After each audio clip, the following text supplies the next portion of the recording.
Good afternoon. Welcome to today's session on Cambridge English Qualifications.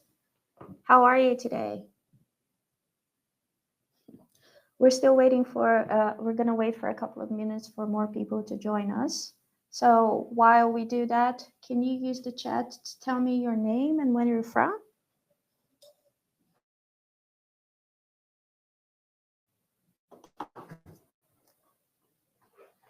Yasmin from São Paulo, nice. Hello, Danilo. Good afternoon from Bolivia. Oh my goodness, my name is David. Hello, David. Welcome. That's so nice. You're from Bolivia. That's cool. All right.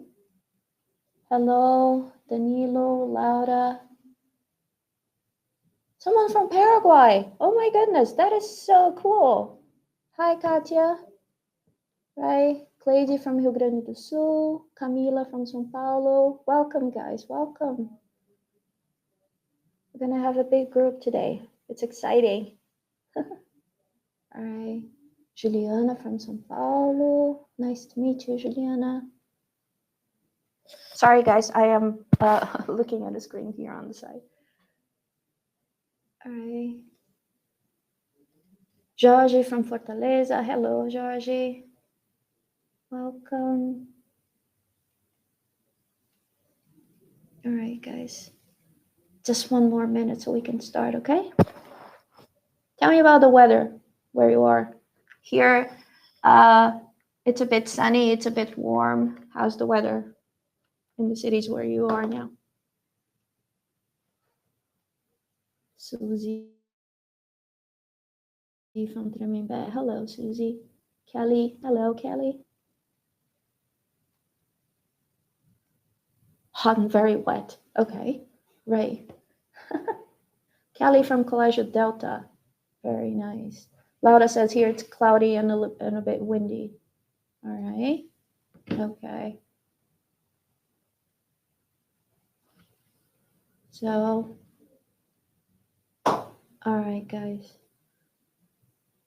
That's so nice. People from different parts of the country and also different countries. That's very interesting. Hello. Cassia from Marília. Teresa from Brasilia.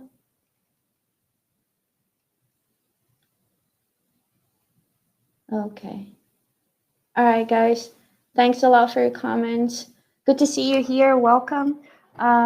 So for those who don't know me, my name is Tatsumi, and I'm an academic consultant for Cambridge University Press and Assessment. And the topic of our conversation today is Cambridge English Qualifications. So are you ready? So before I start talking, and it's going to be a bit of a monologue actually, I want to know, oh, by the way, this is being recorded at the moment, and it will be available for you at the Disal YouTube channel, and then after that for Cambridge University Press as well. So also, if you have any questions during the presentation, I am going to ask you to put your questions in the chat box or in the Q&A section, and I will address your questions later, okay? But for now, and at this moment, I do want to hear from you because I have a few questions because I want to know you a bit better. So let's start with that. Tell us about yourself. I'm going to give you 3 questions, and I'd like you please to use the chat to answer those questions, and so I can get to know you a bit better, get to know you a little bit better, get to know about your experience and how familiar you are with the exams. So the first question is, how familiar are you with the Cambridge English Qualifications? Question 2, do you find them important and why? And the last question is, do you prepare your learners for the exam? So please use the chat box to answer those questions. Let's take a look at your answers now.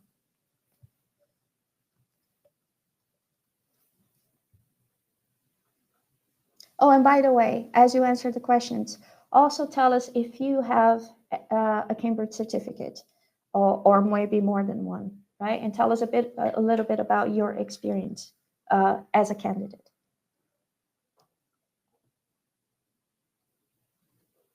Let's see.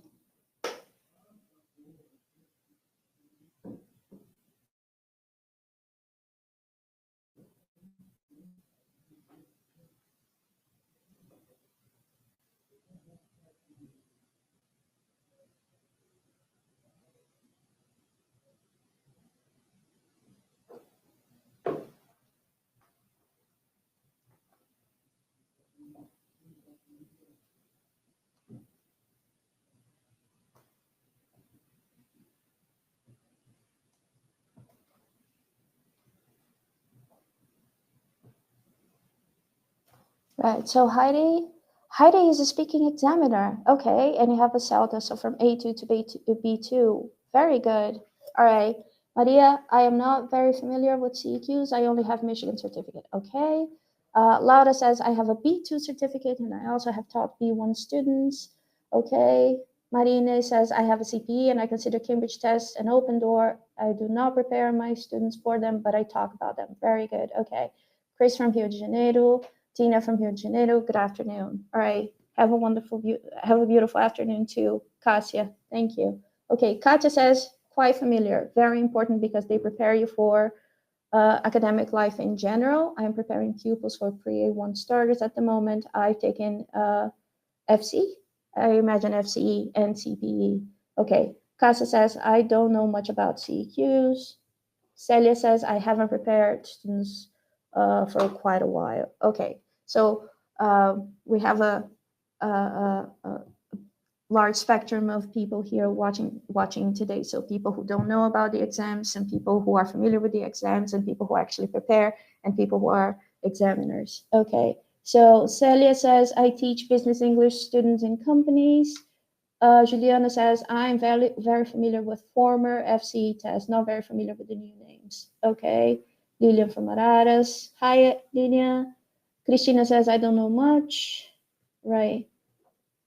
Lauren, hello from Pará. Hello. And Lilian says, I teach FCE students. Kelly says, I've been using the book Prepare and I've been preparing students for Cambridge certification. All right, guys. Okay. We have more answers. Okay. David says, I believe it's very important and I'm quite familiar. I would like to focus my work to prepare over Cambridge English Qualifications. Okay. Juliana says, I have prepared students for FCE for about 10 years now. Oh, wow. Okay. That is cool. All right.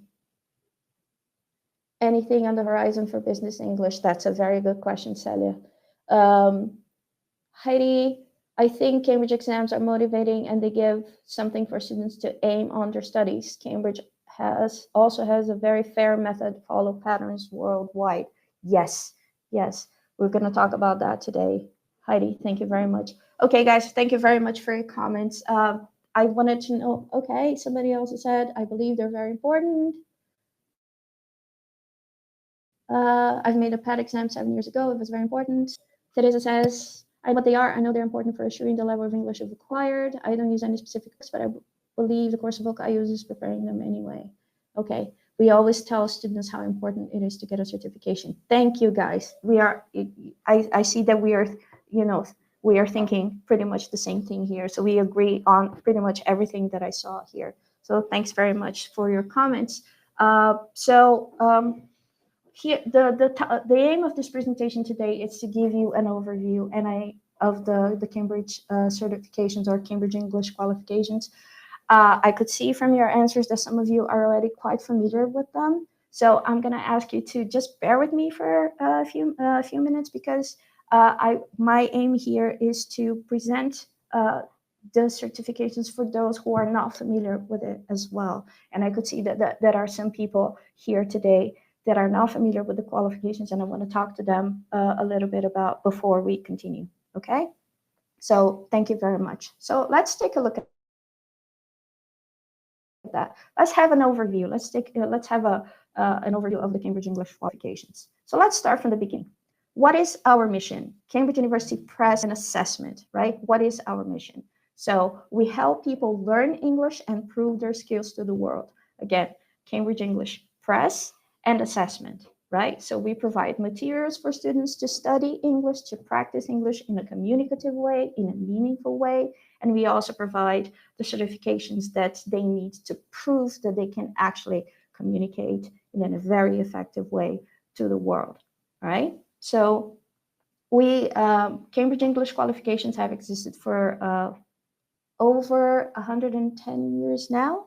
The first English qualification that created was the Cambridge Proficiency exam, but now we have a whole group, a whole spread of different exams covering different levels of English for different age groups as well, right?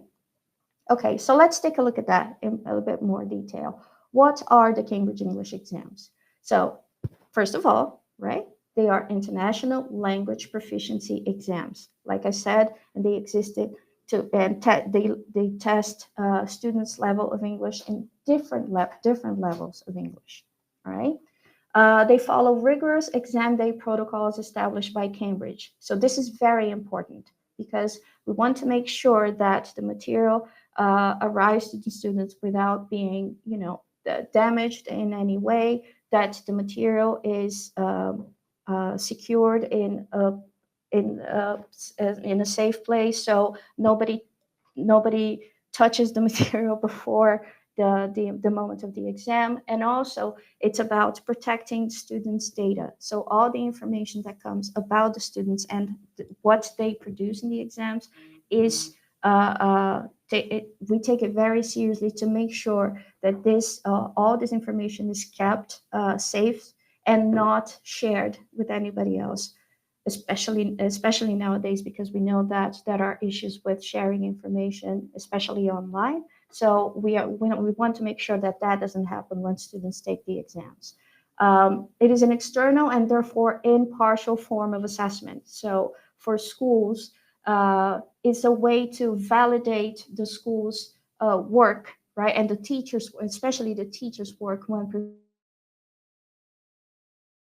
students for the exam. Because once students have that certification, they know that, first of all, it is accepted worldwide, right? And it is recognized as a real, effective, and authentic tool of recognition. Yeah, okay. So the competencies in real day-to-day situations, right? So when we talk about the 4 communication skills, we talk about listening, reading, speaking, and writing, right? And as a result, they foster highly communicative teaching and learning. So when we talk about the Cambridge exams, it's important to think about both teacher and learner, because as a teacher, as a language teacher, from the moment you start preparing your learners for the exams, your experience, your teaching practice changes, because you have to focus on preparing your students for the exams, but you also think about effective communication, working on the 4 skills. So it does, preparing your students for the exam, for your learners for the exams, does enhance your teaching experience. And for learners, it's a way to assure that your learners are well prepared for the exams. Now, in terms of why, right? Why would your learner want to have a Cambridge certificate, and why would you want a Cambridge certificate as well, right? Okay, so this is about recognition.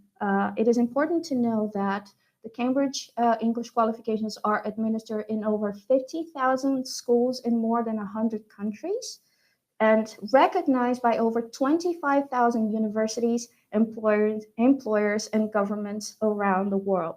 So we are talking about the possibility of expanding not only in your career, not only academically, but professionally. And maybe your student will say, oh, but I'm not looking for a position, abroad. It's okay.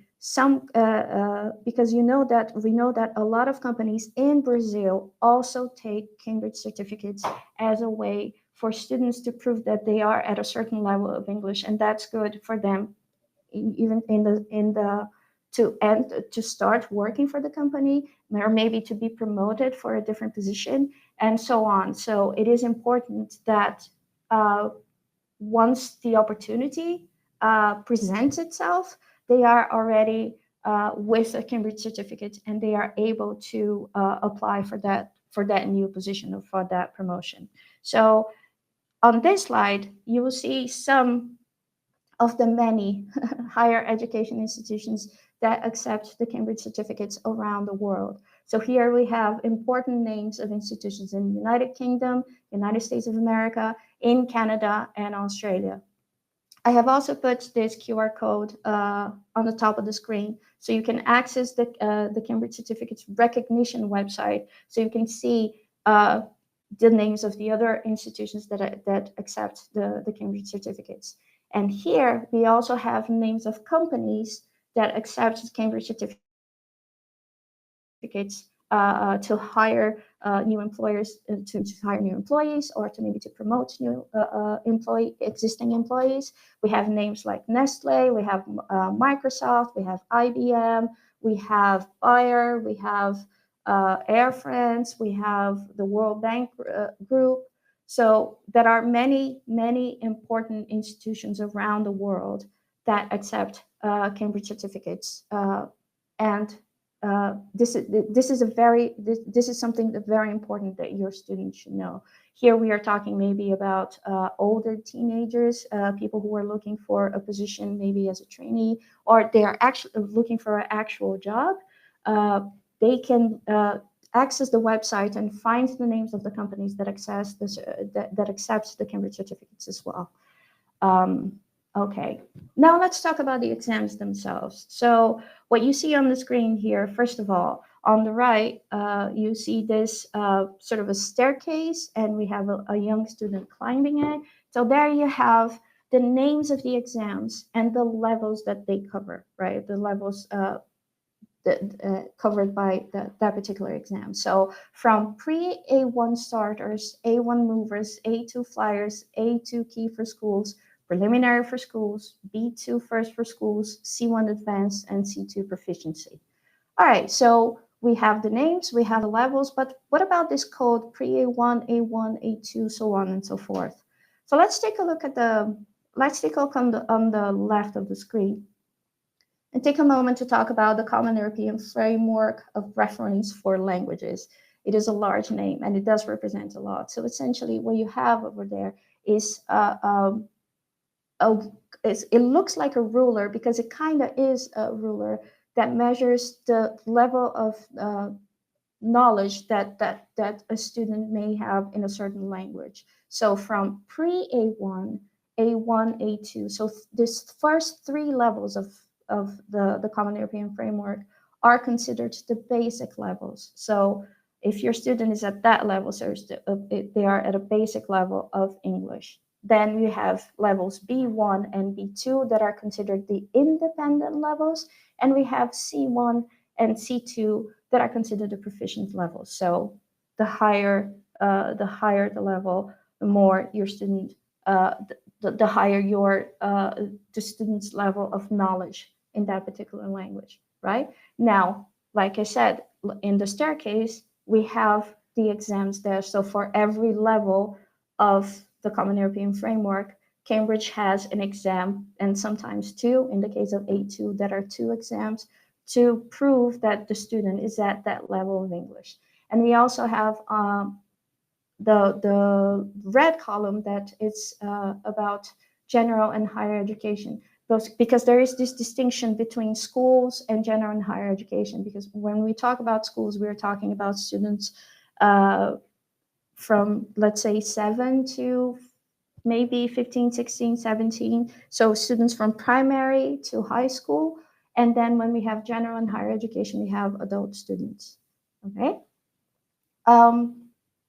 So what does it mean to have a Cambridge certificate? So when a student studies English to prepare for an exam, we can sure observe confidence to communicate. So they develop this confidence because they know that they are working on the communicative skills in order to communicate effectively. The other thing about the exams is that they provide regular milestones to keep motivation high. So I know that at this point I am at a certain level, and as I progress, I will reach higher and higher and higher levels. That would name the steps I will take in order to develop my skills at a certain language, or in this case, we're talking about English, right? And that also provides enriching experiences and opportunities. So we are talking about the fact that our students feel confident and they know where they are. So they feel more confident to go out in the world and have better experiences talking to students outside the classroom, going on trips, having other experiences in English that will certainly bring more knowledge of the world to them. But it's not just about that. When we talk about the Cambridge exams, we talk about this idea of continuous assessment, because being assessed at different stages of the learning journey helps the learner to better track their progress. So I am not only learning, I am aware of where I am, and I'm aware of where I am going next, and what is my goal, right? And also, learning another language is an essential factor in developing life skills. So when we talk about life skills, we don't talk about it's not just about the language skills that students develop in the classroom. We talk about other skills that they will use not only in the language classroom, but in other disciplines in school, in their academic life, in their professional life, and sometimes their personal lives as well. And that's why they're called life skills. And what are those skills? So here you have, here on the screen, you have some of them. We have critical thinking, we have creativity, we have collaboration, we have, of course, we have communication, but we also have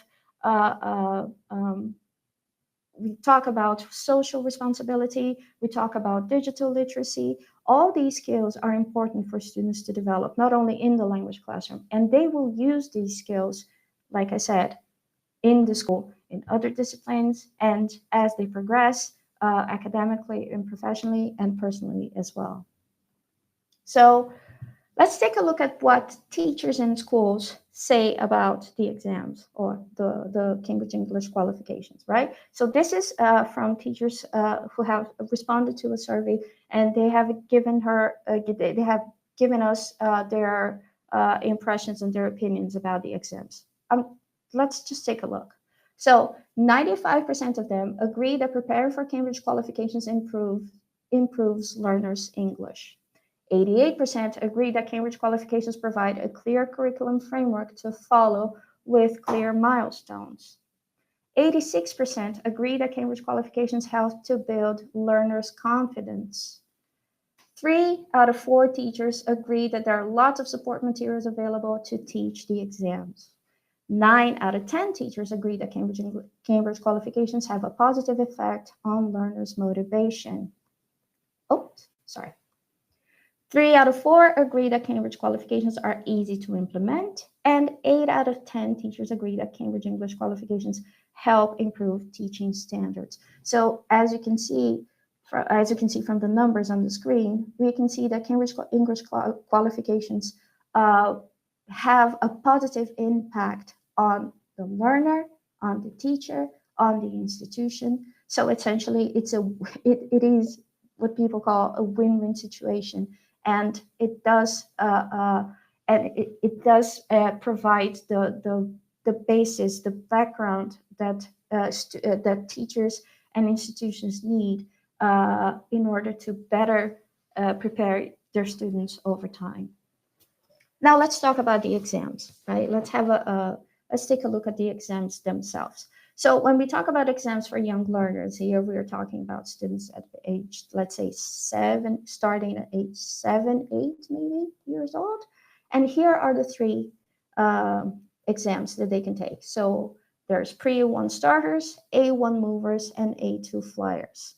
Now, what do we test, right? So when we talk about these 3 exams, what are we testing, right? What are the skills that we are testing on our students? So we are testing all the 4 skills: reading and writing, listening, and speaking, right? Now for Pre-A1 starters, in order to take the whole exam, or the 3 tests, or the 3 papers as we call them, students will take approximately 45 minutes. When they take the movers, they will take approximately 60 minutes, and when they take flyers, it will take them approximately 75 minutes, right? So when they take the exam, it is important that they are tested not only in the 4 skills, but within the 4 skills. They are also tested in different ways. So for example, if your student is reading a text, are they reading for the general idea? Are they reading for detail? When they're listening, again, listening for idea or detail. When they are speaking, are they explaining something? Are they telling a story? Are they reporting something? So on and so forth, right? So it is important to know that the Cambridge exams do cover all these, let's say, sub-skills within the skill, and students are tested in those sub-skills. But also that they are presented in a way where students don't take it as something that is extremely hard, extremely difficult. So here we have pages of the exam where you see there's a lot of color, there's the use of images, so the images help students tackle the activities, and they are really the exam essentially guides the student through the exam, right?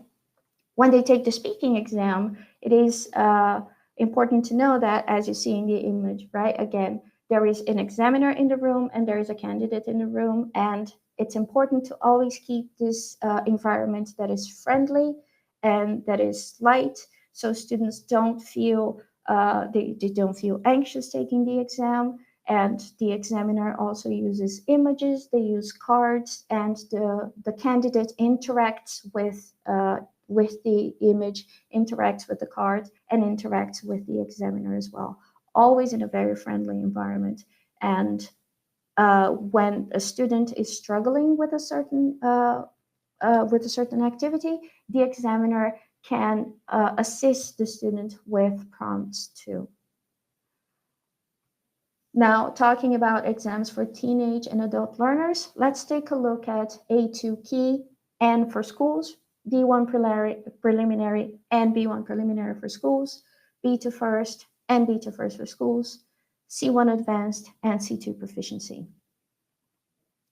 So here we have the description of all the papers in each of the exams. So you can see that for A2 Key and B1 preliminary, students are tested on their reading and writing and listening and speaking skills.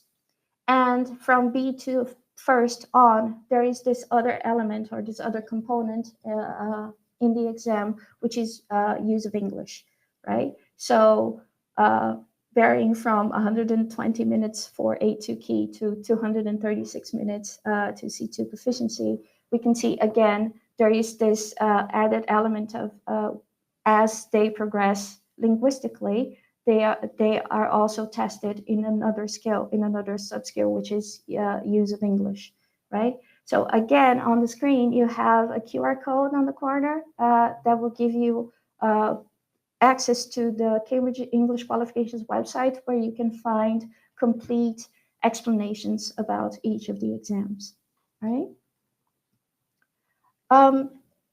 As I mentioned before with the young learners exams, what you see on the screen is the description of the reading paper or the reading component of the B1 preliminary exam. And what you also see here is what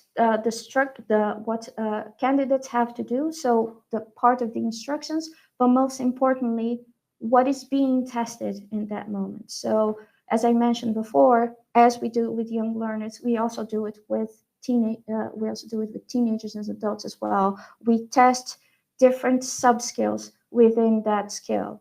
So starting from main message and then showing a little more understanding, detail comprehension, and then going to specific parts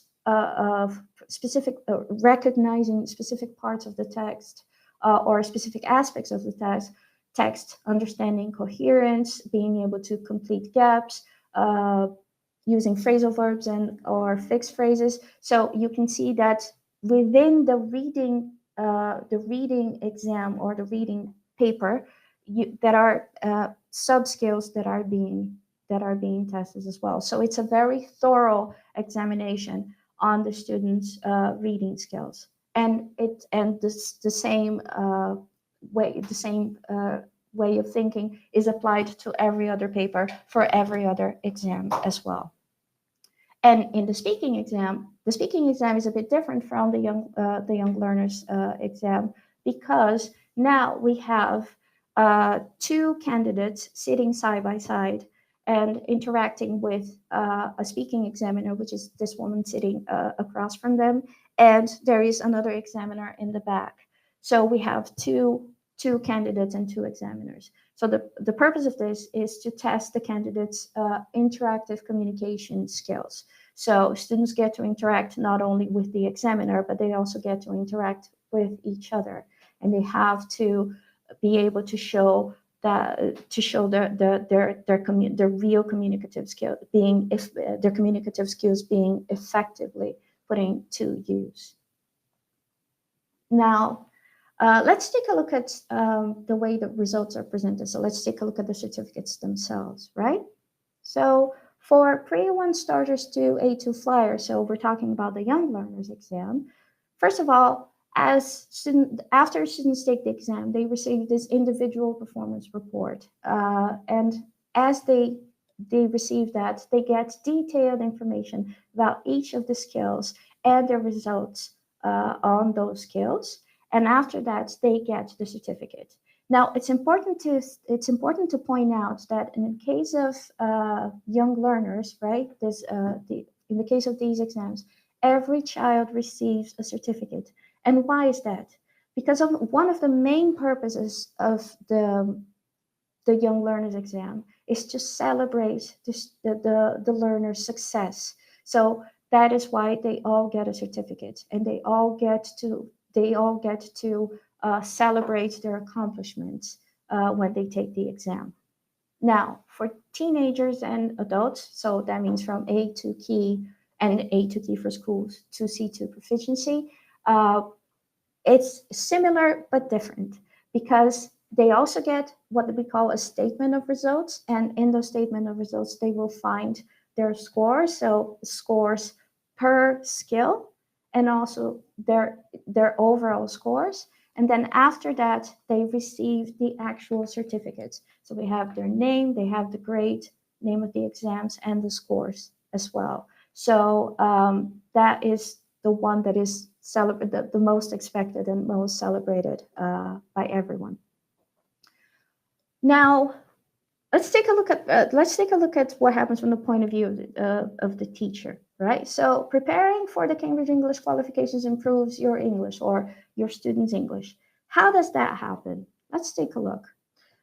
First of all, there's a goal to be reached, and that is essential. So when we talk about a goal, it's like using the image of this road, right? And the places that we have to get in order to get to our final destination, right? So it gives us this road, right? And it makes us think about all the stops that we need to get to in order to get to the place that we want to go. So, and the other thing about the qualifications, like I mentioned before with the statement of results, it's not just about proving that they are a certain level. It also provides a detailed description of how competent your learners are in the 4 skills.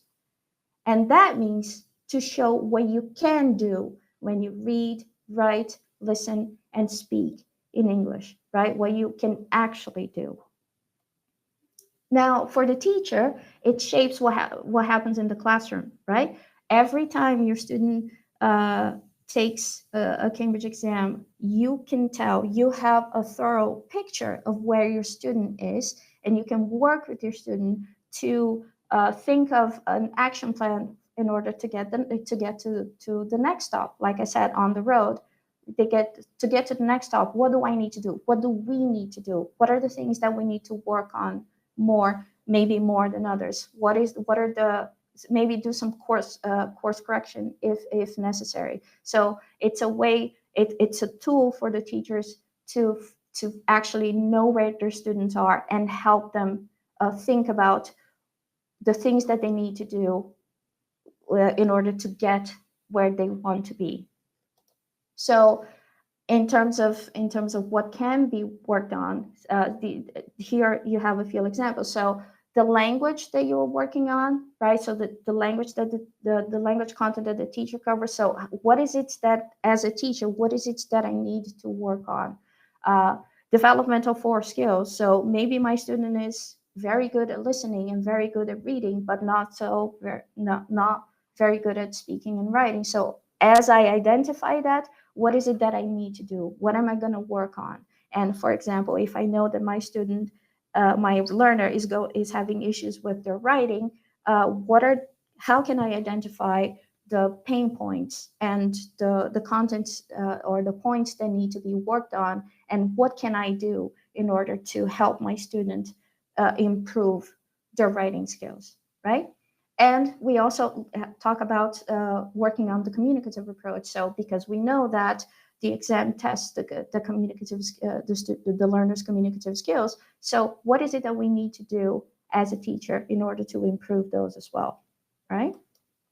Okay, so now we have talked about how beneficial the exams are, right? In terms of career, in terms of language development, in terms of skills development, but there are other things that learners can benefit from. So let's take a look at those things. So first of all, they can help with confidence and autonomy in the use of language, right? We have mentioned that before. It does help boost your learners' confidence because they know that they can communicate and they have a certificate to prove that, right? It is, again, assessed by an external institution, right? So it validates the work that teachers and institutions have been doing, right, with the student in order to get that certificate, right? They can help in the preparation for university entrance exams. So here we are talking maybe about INE, or we are talking about other institutions where students need to take a language test in order to get in, right? It's also about mobility because they allow learners access to higher education courses in Brazil and abroad. So as I mentioned before, in those slides with the names of the institutions that accept Cambridge English Qualifications as proof that your students are at a certain level of English, right? And in the other slide with the names of companies, it also helps them in the case of professional qualification and employability. So maybe they can apply for a position at a new company, or within that company apply for a promotion because they have a Cambridge English certificate, right? And that gives them a sense of accomplishment. It's a sense of it's a personal sense of I've done it, right? I worked hard for it and I did it. So now I have a Cambridge English qualification, right? Okay, now let's talk about the role of the teacher. So if you would like to prepare your learners for the exams, here, let's take a look at some of the things that Cambridge can offer to help you. So here are a few tips. So first of all, if you are not familiar with the exam or the exams, it is a good idea to familiarize yourself with the exam.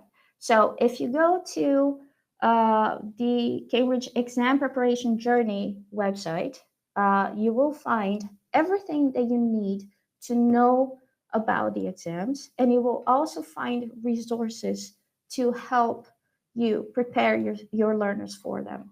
So let's take a look. So like I said, if you want to familiarize yourself with the exam, you can go to the Key Resources tab of the Exam Preparation Journey website and take a mock test, right? So you take a look at the Resources Center and you get the mocks for the test, and you take a mock yourself. It is important that you know what the test is like because this is what will inform what your class will be like. So if you need to know all the parts of the exam. You need to know how long learners are supposed to take for each of those parts. Maybe the pain points, right? The most complicated parts for you, or the least complicated parts for you. What are the things that you need to work? So not only language knowledge, but also time management skills, test taking strategies. So as you take the mock test yourself, you will have an idea of what the exam is like and what are the things that you need to work on, and you need to work on maybe yourself if you are to take the one to take the exam, or maybe what you're working on with your students for them to take the exam and do it well, right? So once you do that, it's time for your students to take the mock test. So go to the resources center and have your students take the mock test as well. This will give you, like I said, this will give you a thorough picture of where your students are. It will help you identify their struggles. It will help you identify the point where you will need to be working on, and maybe the ones that you don't need to work on as much. And so you can focus on the ones that really need reinforcement. And like I said, use the results to inform your lesson planning. This is what you will have. This is with this kind of information, you will go to the preparation resources, take a look at the teacher essentials tab or link, right? And find the materials that will help you plan your lessons in order to prepare your students well for the exams, right? As you go through the course, as you go through the year, have students frequently try parts of or the whole papers throughout the course, because they need practice, right? Like I said, the more we practice, the more they will get to know how each part of the exam, what each part of the exam looks like, how to tackle the activities, work on their time management skills. And the more they practice, the more confident they will be on the day of the exam. Not only because they will know what it looks like, but because they have had the actual practice in it. And for the speaking test, if you want to help prepare your students for the speaking test, you can go to the Cambridge English channel on YouTube called Cambridge with English. Here on the screen, you have the QR code for it. So you can take a look at the videos of the speaking. We have videos of all the speaking tests for all the exams, and you can watch those videos with your students. Take a look at the questions, see how the candidates answer the questions, how they interact with each other, what is the role of the examiner, and how long it takes. So again, this kind of input will help them prepare for the speaking test as well.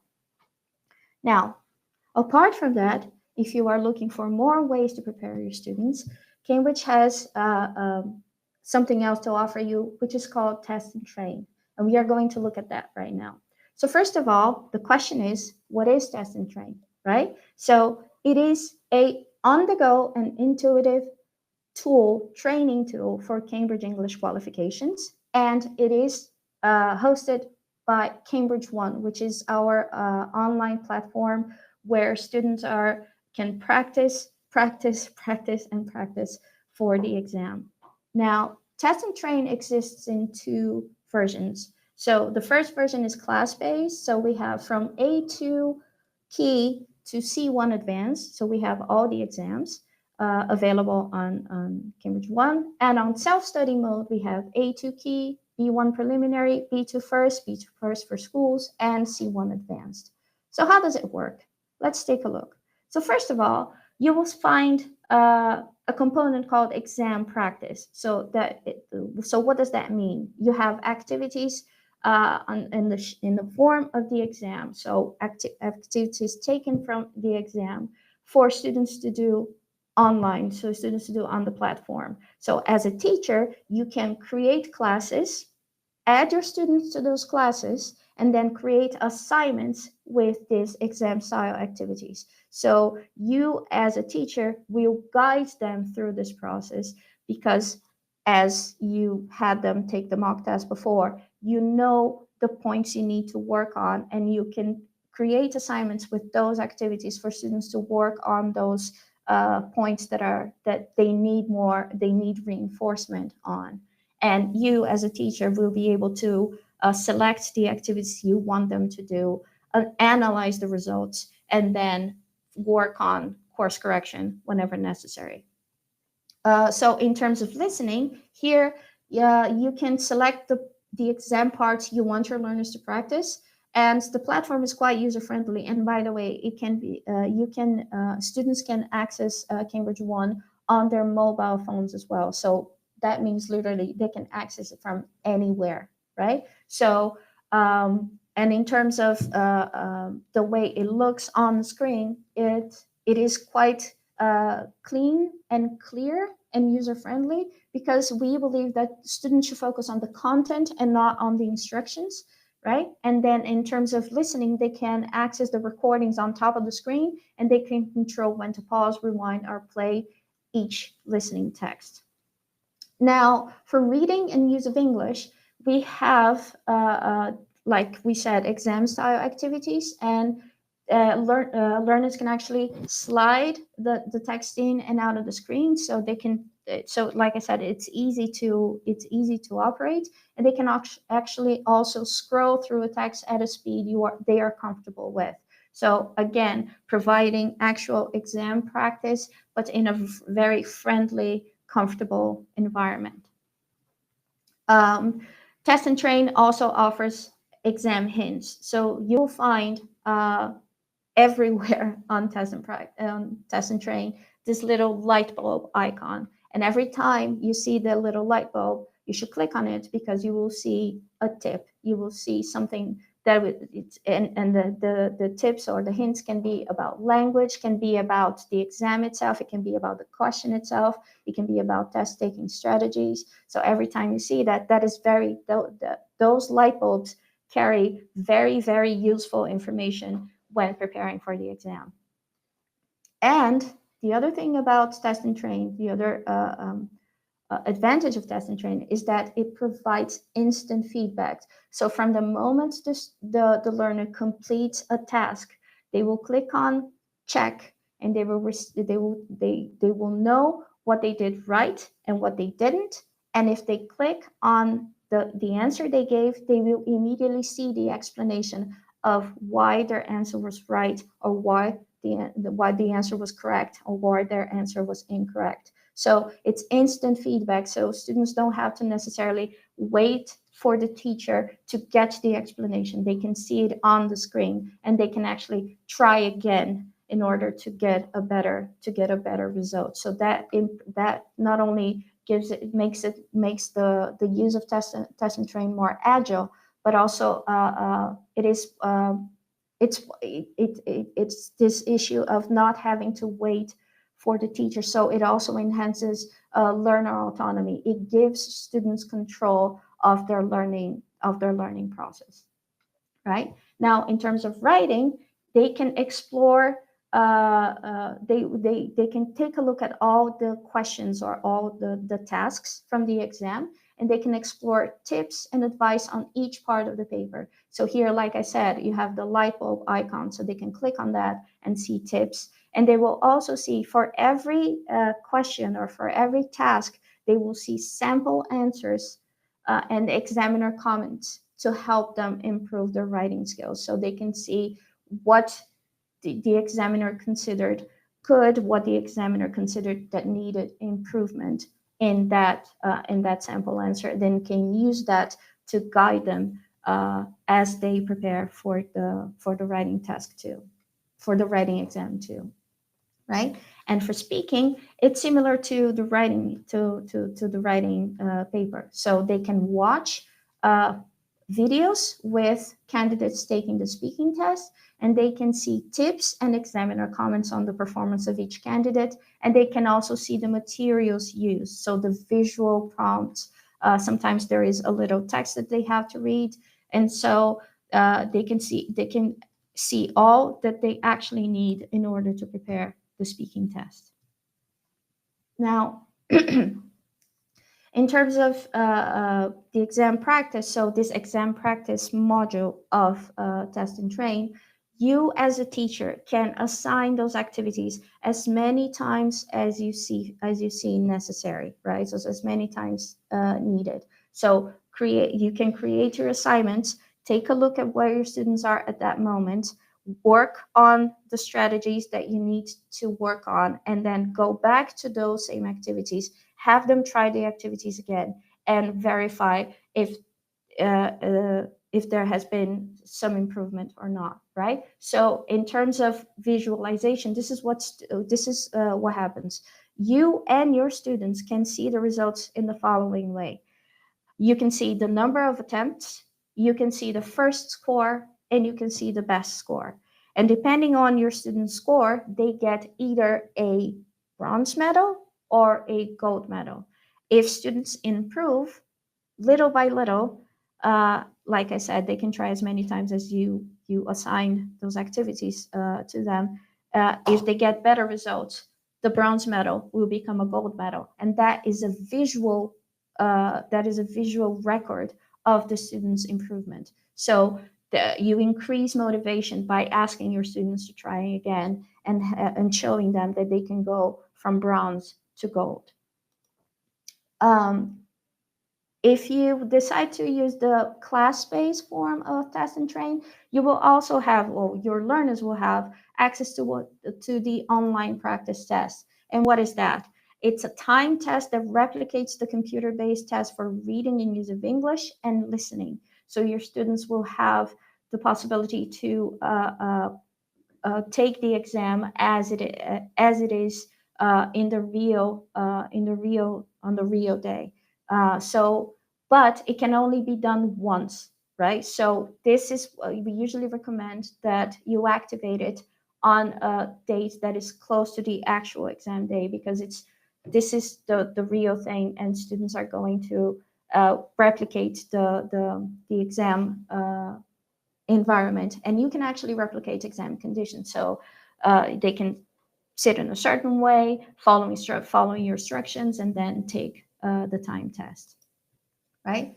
As they get their results from the online practice test, your students will also have what we call the estimated CFR level report, and this is a great tool because it will give students a real picture of where they are the moment they take the exam, right? Or the moment they take the online practice test. So it gives you results from the reading, the listening, and the writing component, right? And as a teacher, you can not only see this general results that you see on top of the screen, you can also see the results per skill, and you can review their answers, which means you can click on the correct icon and you can see what your students have answered in the questions in the test, right? Just one thing, you see that you see that on screen that you have the results for reading, listening, writing, and use of English when it's the case. And the speaking test is to be done face-to-face. And where can you find the materials to do that? So if you decide to use the class-based format of test and train, you have a set of activities, and you will see that on the bottom of the screen you will see the teacher's resources that includes one set of materials, and the materials for the speaking exams are there, right? And your learners will also have resources, and you will have the online practice test and the CFR level report. If you decide to use the self-study mode, you don't have the online practice test and you don't have access to the teacher's resources, but you have more activities to be done online. So it's either or. You should think about which format is more suitable for you. Now let's talk about availability of test and train. So in case of your learners, class-based and self-study, please forgive me for the typo on top of the screen. Class-based and self-study, students should purchase their access code and their access codes, and they are available at Disal, right?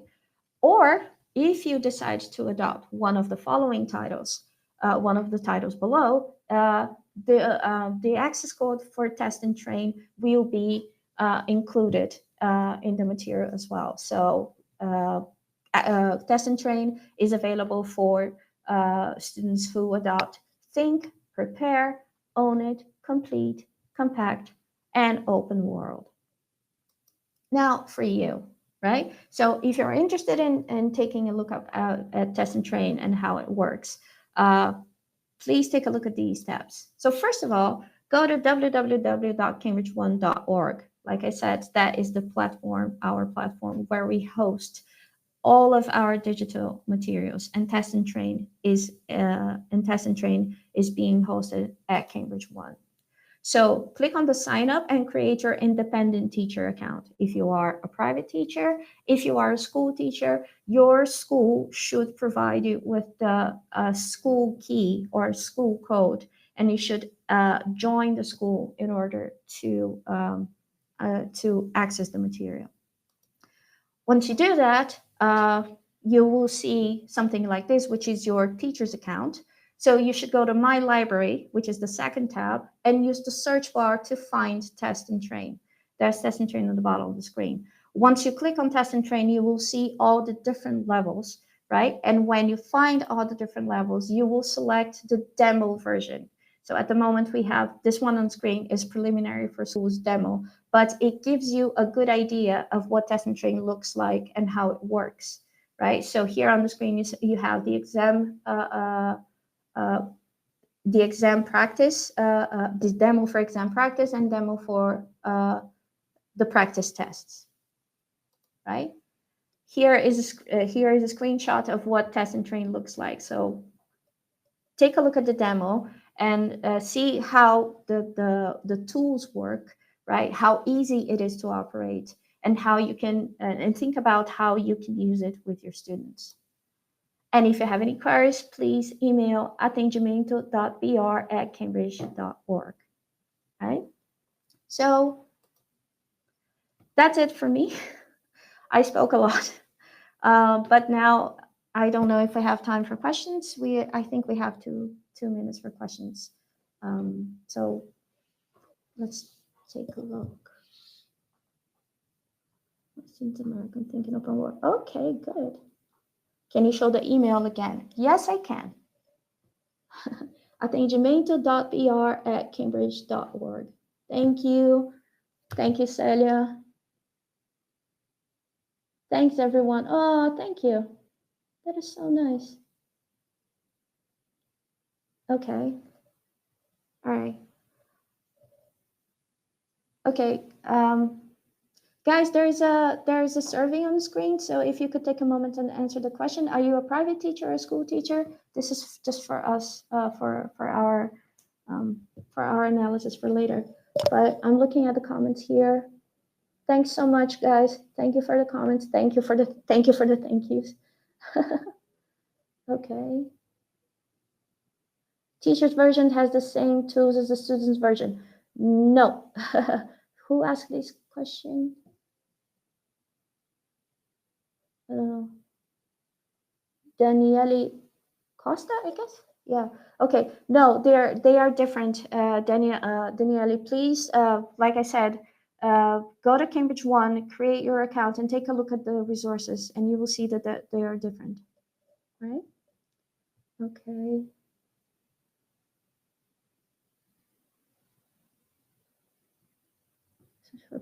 How do we research from Test and Train on the Play Store? It's not available on the Play Store. Test and Train has been hosted by Cambridge One, and Cambridge One is a website.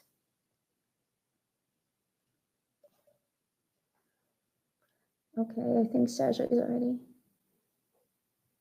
All right. Okay. So guys, we don't have any more time for questions or for comments. I just want to thank you for being here today.